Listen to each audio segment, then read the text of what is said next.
اللہ رب العالمین والصلاة والسلام علی سید الانبیاء والمرسلین اما بعد فاعوذ باللہ من الشیطان الرجیم بسم اللہ الرحمن الرحیم۔ اصطلاحات حدیث کا بیان آپ نے سماعت فرمایا۔ احادیث کی قبول و رد کے اعتبار سے جو اقسام بیان کی گئی تھیں، ابھی ہم بیان کریں گے ضعیف حدیث کا حکم۔ ضعیف حدیث کا کیا حکم ہے اور ان لوگوں کی تردید جن لوگوں نے ضعیف احادیث کو ردی کے ٹوکرے میں پھینکنے کا ٹھیکہ لیا ہوا ہے کہ جو حدیث بھی سند کے اعتبار سے اس میں کچھ ضعف آ جائے تو وہ تو بالکل ردی کی ٹوکری میں پھینکنے کے قابل ہے، وہ حدیث تو بالکل قابل قبول ہی نہیں ہے۔ حالانکہ محدثین کا، علماء کا یہ ہرگز منہج نہیں ہے اور نہ ہی محدثین کا یہ موقف ہے، بلکہ محدثین کرام کے اقوال اور ان کے آراء کی روشنی میں ضعیف حدیث کا انشاءاللہ حکم میں آپ کے سامنے بیان کروں گا۔ تو یہ بات یاد رکھیں کہ ضعیف حدیث اگر عقائد احکامات کے باب میں آئے تو محدثین کے ہاں عقائد میں احکامات میں ضعیف حدیث حجت اور قابل قبول نہیں ہے۔ ہاں اگر حدیث ضعیف ترغیب و ترہیب میں،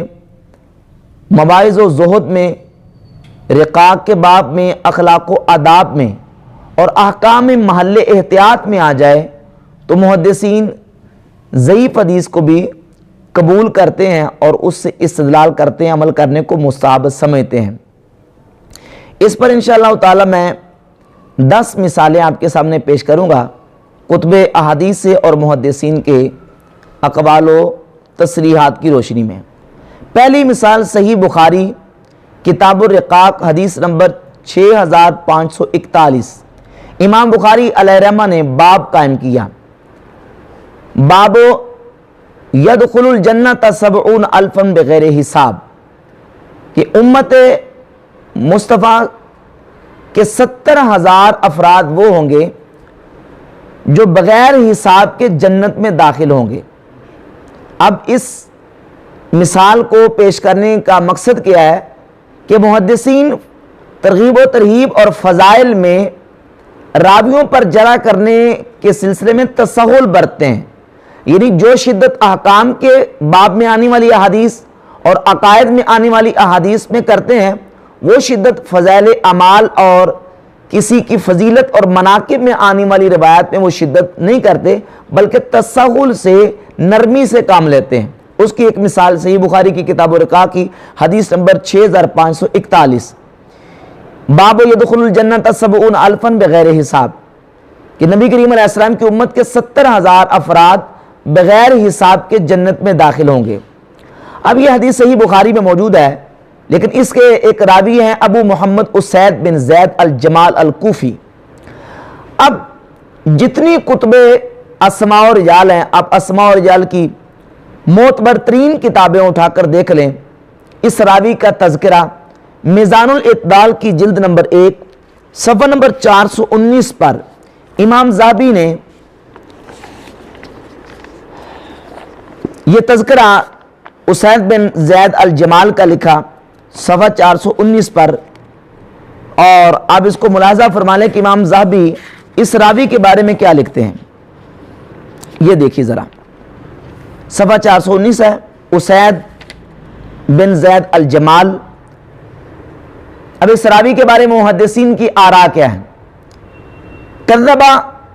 کذبہ ابن معین، اسید بن زید الجمال کو ابن معین نے کذاب کہا۔ وقال نسائی متروک، امام نسائی کہتے ہیں متروک ہے۔ وقال ابن عدی نے کہا کہ،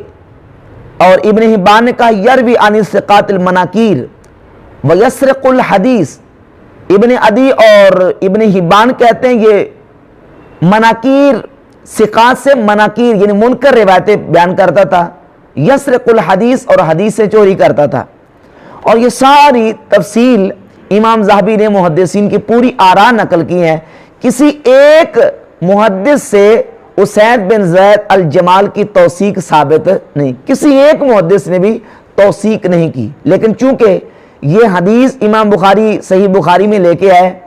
اور یہ احکامات کے باب میں سے نہیں تھی اور نہ ہی عقائد سے متعلقہ تھی، تو امام بخاری نے تشدد نہیں کیا بلکہ تساہل سے کام لیتے ہوئے اسید بن زید کی اس روایت کو صحیح بخاری میں ذکر کیا۔ یہ ایک مثال۔ اچھا، اسی بات کو تہذیب و تہذیب کی جلد 1 صفحہ 353 پر امام ابن حجر عسقلانی نے پورا تذکرہ کیا ہے اسید بن زید کا، اور محدثین کی جو جرح وہ نقل کی ہیں۔ الجرح و تعدیل کی جلد 2 صفحہ 244 پر امام ابن ابی حاتم نے ذکر کیا، اور خود امام بخاری نے التاریخ الکبیر جلد نمبر 2 صفحہ اس کا 12 ہے، ذکر کیا ہے اسید بن زید کا، لیکن توثیق کا ایک کلمہ بھی امام بخاری نے ذکر نہیں کیا۔ تو اب اس سے پتہ چلا کہ چونکہ یہ باب فضائل میں اور امت کی فضیلت کے باب میں یہ روایت آئی تھی، تو اس لیے امام بخاری نے اس راوی پر جو نا وہ اعتماد کرتے ہوئے تساہل سے کام لیتے ہوئے اس روایت کو صحیح بخاری میں ذکر کیا۔ مثال نمبر 2، صحیح بخاری کتاب الرقاق حدیث نمبر 6416، باب قول نبی صلی اللہ علیہ وسلم کن فی الدنیا کأنک غریب او عابر سبیل۔ باپ نبی کریم علیہ السلام کا قول کہ حضرت عبداللہ بن عمر کو حضور نے فرمایا کہ تو دنیا میں اس طرح رہ جس طرح کہ ایک اجنبی رہتا ہے، او عابر السبیل یا کہ رستہ پار کرنے والا۔ اب یہ روایت امام بخاری نے اس باب کے تحت ذکر کیا ہے، اس میں راوی ہے محمد بن عبد الرحمن الطفاوی۔ محمد بن عبد الرحمن الطفاوی کا ذکر کرتے ہوئے امام ابن حجر عسقلانی نے فتح الباری کا مقدمہ ہدی الساری مقدمہ فتح الباری کے صفحہ 615 پہ امام ابن حجر عسقلانی لکھتے ہیں کہ فہذا الحدیث قد تفرد بالطفاوی وهو من غرائب الصحیح وکأن البخاری لم یشدد فیہ۔ کہتے ہیں یہ حدیث کتاب الرقاق کی سیدنا عبداللہ بن عمر سے، اس کے راوی ہیں محمد بن عبد الرحمن الطفاوی، اور اس حدیث کو بیان کرنے میں متفرد ہیں۔ ہوا من غرائب صحیح، یہ ان کی غریب حدیثوں میں سے ہے۔ وَكَأَنَّ الْبُخَارِيَّ لَمْ يُشَدِّدْ فِيهِ، گویا کہ امام بخاری نے اس میں تشدد نہیں کیا بلکہ تسہل سے کام لیا، کیونکہ یہ کتاب الرقاق یعنی زہد، تقوی اور دل کو نرم کرنے والی باتیں جو ہے ان احادیث کے سلسلے میں یہ حدیث ہے، احکام اور عقائد کے باب سے نہیں ہے۔ لم یشدد فیہ، امام بخاری نے اس میں تشدد نہیں کیا، لِقَوْنِهِ من احادیث ترغیب و ترہیب، کیونکہ یہ احادیث ترغیب و ترہیب میں سے ہے۔ تو جو پہلے میں نے مقدمے میں اصول بیان کر دیا کہ ترغیب و ترہیب، آداب و اخلاق، زہد اور کتاب الرقاق کے سلسلے میں جو احادیث آتی ہیں، محدثین راویوں پر تشدد نہیں کرتے بلکہ تسہل سے کام لیتے ہوئے ایسے ضعیف قسم کے راویوں کی روایتوں کو بھی ذکر کرتے ہیں۔ محمد بن عبد الرحمن الطفاوی کا ترجمہ الجرح و تعدیل کی جلد نمبر 7 صفحہ 433 پر، اور میزان الاعتدال کی جلد نمبر 6 صفحہ نمبر 226 پر ترجمہ موجود ہے، جس میں محدثین کی آراء محمد بن عبد الرحمن کے بارے میں مذکور ہیں۔ مثال نمبر 3، صحیح بخاری کتاب الجہاد والسیر حدیث نمبر 2855، باب اسم الفرس والحمار۔ امام بخاری نے باب قائم کیا کہ گھوڑوں اور گدھوں کے نام رکھنے کا بیان، اور اس میں ایک روایت لے کے آئے ابی بن عباس بن سہل راوی سے، جس میں یہ بیان کیا گیا کہ نبی کریم صلی اللہ علیہ وآلہ وسلم کے گھوڑے کا نام لحیف تھا۔ اب جس راوی سے امام بخاری نے روایت کو ذکر کیا، اب اسماء و رجال کی کتابیں اٹھا کے دیکھ لیں تو ابی بن عباس بن سہل کا ترجمہ امام ذہبی نے میزان الاعتدال میں ذکر کیا ہے. یہ ہے میرے پاس میزان الاعتدال کی جلد نمبر 1 صفحہ نمبر 208. محدثین کی آراء اور اقوال ذکر کیے اور کسی ایک محدث سے بھی امام ذہبی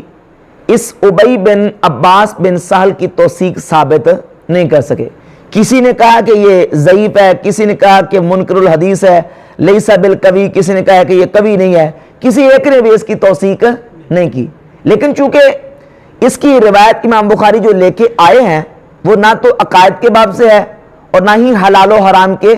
مسئلے کو بیان کر دی, بلکہ ایک جنرل سی بات ہے کہ نبی کریم علیہ السلام کے گھوڑے کا نام کیا تھا, تو کہتے ہیں کہ اور گھوڑے کا نام لحیف تھا. تو چونکہ اس راوی نے اس روایت کو بیان کیا جو روایت حلال و حرام اور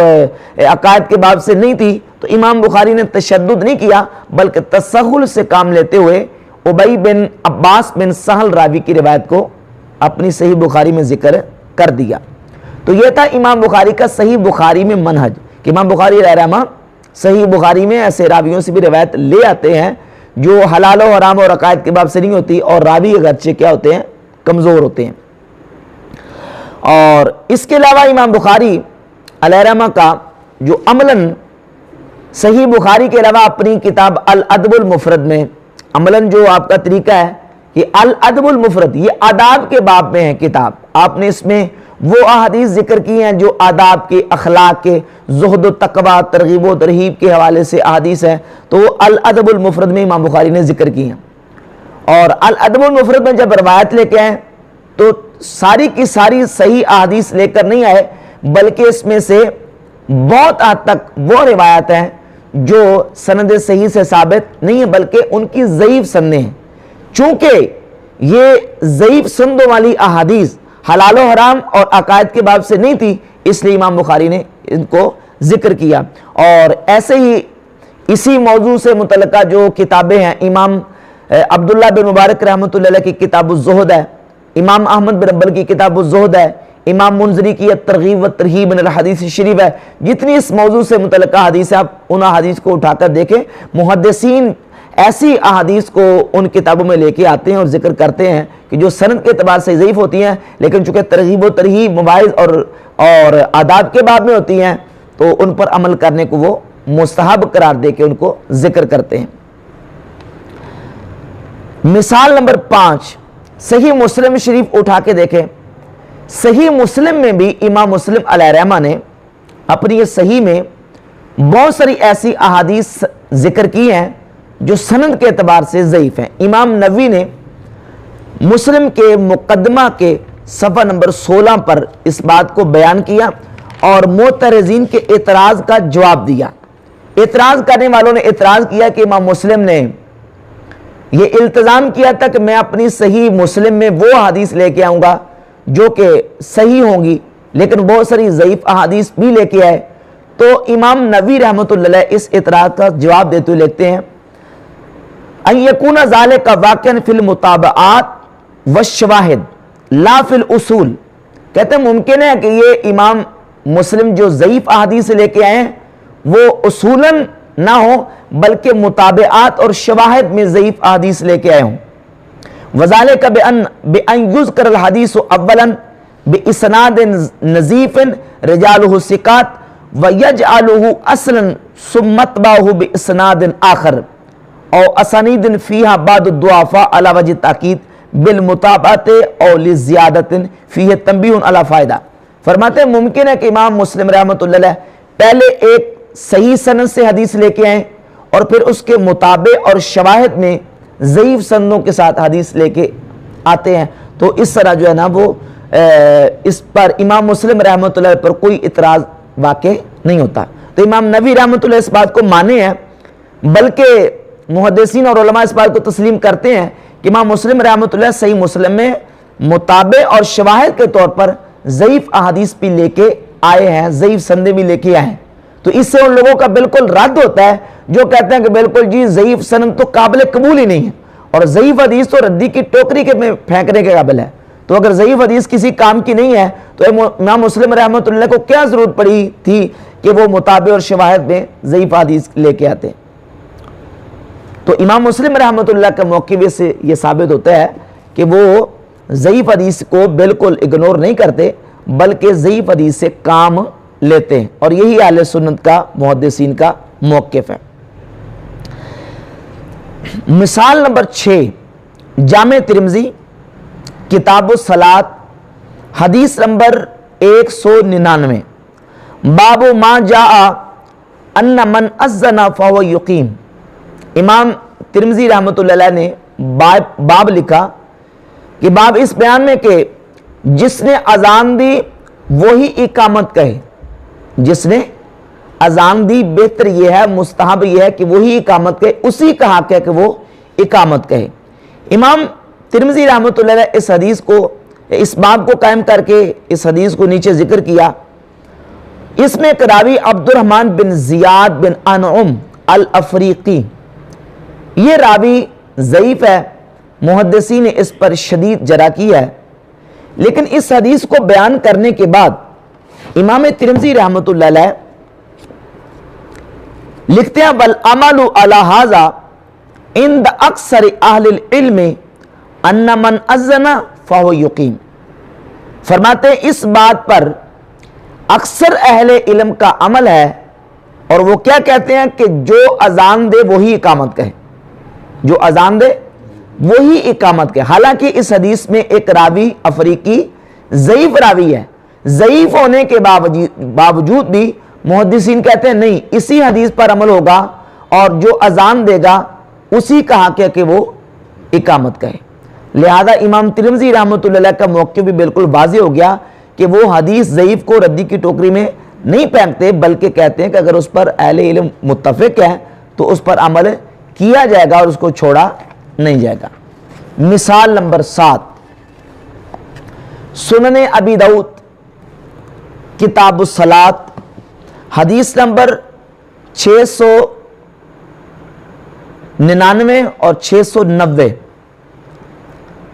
باب قائم کیا امام ابو داؤد نے، باب الخط اذا لم یجد اثن، باب اس بیان میں کہ نمازی نماز پڑھتے ہوئے اگر اس کے پاس کوئی چیز رکاوٹ کے لیے موجود نہیں ہے، عصا موجود نہیں ہے، تو پھر وہ اپنے آگے خط ہی کھینچ لے۔ اور اس باب کے تحت ایک حدیث نبی کریم صلی اللہ علیہ وآلہ وسلم سے بیان کی کہ نبی کریم علیہ السلام نے فرمایا جب تمہیں سے کوئی بندہ نماز پڑھے تو وہ آگے کسی چیز کو کر لے، اگر کوئی چیز نہ ملے تو اپنے سامنے عصا ہی گاڑ لے، اور اگر عصا بھی نہ ملے تو اسے چاہیے کہ وہ اپنے سامنے خط کھینچ لے، اپنے سامنے خط کھینچ لے۔ صفحہ اس کا 120 ہے، میں ذرا وہ مقام آپ کو نکال کے دکھاتا ہوں۔ اب وہ اپنے سامنے خط کھینچے تو اب سند کے اعتبار سے یہ حدیث ہے ضعیف، حدیث کیا ہے؟ ضعیف۔ لیکن حدیث کے ضعیف ہونے کے باوجود بھی امام بہقی نے السنن الکبریٰ کی جلد 2 صفحہ 271 پہ لکھا لا بأس فی مثل ھذا، کہ چونکہ یہ حلال و حرام کا مسئلہ نہیں ہے، عقائد کا مسئلہ نہیں ہے، تو اس طرح کے مسئلے میں ضعیف حدیث پر عمل کرنے میں لا بأس فی مثل ھذا، اس طرح کے مسئلے میں ضعیف حدیث کو بیان کرنے کے بعد نیچے امام احمد بن حنبل رحمۃ اللہ علیہ اور امام سفیان ثوری علیہ رحمہ کا موقف اور ان کا عمل بھی بیان کیا۔ امام سفیان ثوری اس حدیث کے بارے میں فرماتے ہیں لم نجد شیئا نشد بہ ھذا الحدیث، فرماتے ہیں ہمارے پاس کوئی شے ایسی نہیں ہے جس سے ہم اس حدیث کو مضبوط کر سکیں، ولم یجی الا من ھذا الوجہ، اور یہ حدیث سوائے اس وجہ کے اس طریقے سے ہمارے پاس نہیں آئی، یہ اس کا ایک ہی طریق ہے اور ایک ہی طریق سے یہ حدیث ہمارے پاس آئی ہے، اور ہمارے پاس کوئی ایسا ثبوت اور شاہد اور متابع نہیں ہے جس سے ہم اس حدیث کو کبھی کر سکیں اور صحیح قرار دے سکیں۔ لیکن اس کے باوجود اس حدیث کے ضعیف ہونے کے امام ابو داؤد رحمۃ اللہ لکھتے ہیں سمعت احمد یعنی ابن حنبل، میں نے امام احمد بن حنبل رحمۃ اللہ علیہ سے سنا، سئلا عن وصف الخط غیر مرہ، آپ سے متعدد مرتبہ اس خط کے بارے میں پوچھا گیا کہ اگر کوئی نمازی اپنے سامنے کوئی چیز نہیں پاتا جس کو آڑ بنا کے نماز پڑھ سکے اور اس کے پاس کوئی عصا بھی موجود نہیں ہے تو پھر وہ خط کس طرح کھینچے؟ اب امام ابو داؤد کا سوال کرنا اس بات کی دلیل ہے کہ اس حدیث کو ریجیکٹ نہیں کیا گیا، بلکہ اس حدیث کے مطابق عمل کرنے کی کوشش کی گئی ہے کہ اب اگر بندے کے پاس کوئی چیز موجود نہیں تو امام احمد بن حنبل سے پوچھا گیا وہ خط کس طرح کھینچے، تو امام احمد بن حنبل رحمۃ اللہ فرمایا ہا قضا ارزن مثل الہلال، یعنی وہ اس طرح خط کھینچے جس طرح کے چاند ہوتا ہے، چاند کی طرح حالہ بنا کے اپنے سامنے وہ خط کھینچ لے اور خط کھینچ کے وہ نماز پڑھے۔ اب اگر وہ اس کے سامنے سے کوئی گزر بھی جائے گا تو اس کو نقصان نہیں دے گا۔ تو امام احمد بن حنبل رحمۃ اللہ، سفیان بن عیینہ اور امام ابو داؤد علیہم الرحمہ کا موقف بھی بالکل واضح ہو گیا کہ وہ ضعیف حدیث کو ان مقامات پہ، ایسے مقامات پہ تسلیم کرتے ہیں اور ان پر عمل کرنے کو مستحب جانتے ہیں اور اس کے طریقے بھی بتاتے ہیں کہ اس پر عمل کس طرح کیا جائے گا۔ مثال نمبر 8، سنن ابن ماجہ کتاب الصلاۃ حدیث نمبر 1315 صفحہ 233، صفحہ نمبر 233، باب کا نام ہے باب ما جاء فی اغتسال فی العیدین، باب اس بیان میں کہ عیدین میں غسل کرنے کے بارے میں، کہ آیا کہ عیدین کے موقع پر یعنی عید الفطر اور عید الاضحیٰ کے موقع پر غسل کرنا سنت سے ثابت ہے یا نہیں۔ تو اس باب کے تحت امام ابن ماجہ حدیث لے کے آئے، کانا رسول اللہ صلی اللہ علیہ وسلم یغتسل یوم الفطر و یوم الاضحیٰ، کہ رسول اللہ صلی اللہ علیہ وآلہ وسلم یوم الفطر یعنی عید الفطر کے دن اور عید الاضحیٰ کے دن غسل فرمایا کرتے تھے۔ عید الفطر اور عید الاضحیٰ کو غسل فرماتے تھے۔ 233 نمبر صفحہ سنن ابن ماجہ کا ناصر الدین البانی نے اس کے بارے میں لکھا ہے حدیث کے ضعیف جداً، کہ یہ حدیث کیا ہے، یعنی بہت زیادہ ضعیف ہے، لیکن اس کے باوجود پوری امت کا عمل ہے کہ مسلمان عید الفطر اور عید الاضحیٰ کو غسل کرتے ہیں اور غسل کرنے کو اچھا سمجھتے ہیں، حالانکہ ضعیف حدیث کیا ہے، ضعیف حدیث ضعیف ہے، اور ایک ہی طریقے سے یہ حدیث آئی ہے سنن ابن ماجہ میں اور جہاں میں کہیں موجود ہے، لیکن اس کے باوجود کہ حدیث ضعیف ہے امت اس پر عامل ہے، اور اس حدیث ضعیف کے باوجود امت جو ہے وہ عید الفطر اور عید الاضحیٰ کو غسل کرنے کو مستحب اور سنت جانتے ہیں، اور امت کا عمل اس بات کی دلیل ہے کہ ضعیف حدیث ردی کی ٹوکری میں پھینکنے کے قابل نہیں ہے، بلکہ اگر وہ فضائل اعمال میں ہے تو اس پر عمل کرنا کیا ہے، مستحب ہے۔ مثال نمبر 9، تلقین میت کو تلقین کرنا، کہ جب بندہ فوت ہو جائے اور اس کو قبر میں دفنا دیا جائے، تو یہ حدیث المعجم الکبیر طبرانی اور مجمع الزوائد کی جلد نمبر 3 صفحہ اس کا میرے پاس 26 ہے، اور حدیث کا نمبر ہے، دو جگہ پہ حدیث ہے 4248